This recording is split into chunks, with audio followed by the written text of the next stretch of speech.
እምንጠብቅ ሰዎች አጠባበቃችን በሕይወታችን ነው ማስተዋቂያ ነው። ኢየሱስ የሚመጣው እንዲህ በጉጉት ለሚጠብቁት ሰዎች በናፍቆት በጥብቅ ጸሎት ከቅዱስ ቃሉ ጋር ባለ በጣም ጥብቅ ቁርኝት እንደ ቅዱስ ቃሉ በሚሆን የሕይወት አቋም ውስጥ ስትሆኑ እንደምትጠብቁ ታስተውቃላችሁ። የሚያይ ሰው ራሱ ያውቃል። አይ እሱን አትጥራው፣ እዚህ ጋር አይገጥምልህም። ለምን አታየውም? ሌላ ነገር ነው የሚፈልገው።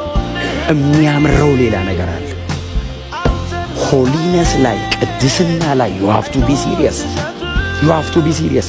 አጀንዳ እናንተ ላይ ስላለ እናንተን አሯሩጦ አንቆ መንገድ ላይ ለማስቀረት የሚታገል በጣም ብዙ የማይቆጠር ነገር ነው ያለው። ተጠንቀቁ።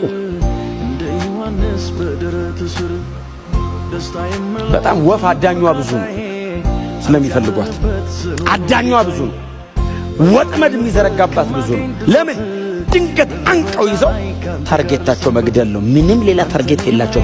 ወጥመድ ያዘጋጀ ሰው ይባይዘው ወጥመዱ አዘጋጅቶ በወጥመድ ይዞ በጣም ያሻሸ ለማክበር ወጥመድ አያረግም። ወጥመድ ለመግደል ነው የሚዘረጋው። ሰምታችሁኛል? ሕይወታችሁን፣ አቋማችሁን፣ አካሄዳችሁን አስተካክሉ። የተጠጋችሁ በሙሉ ወድሃለሁ ያለህ በሙሉ ልብህን ያቀለጠህ በሙሉ ከጌታ ላይ ሊሆን ይችላል። እያጠመደህ ሊሆን ይችላል። ሶምሶንን ለመግደል ሰይጣን 20 ዓመት ነው የለፋው። 20 years አስበዋል። 20 ዓመት ዕድሜህ ላይ ምን ማለት ነው?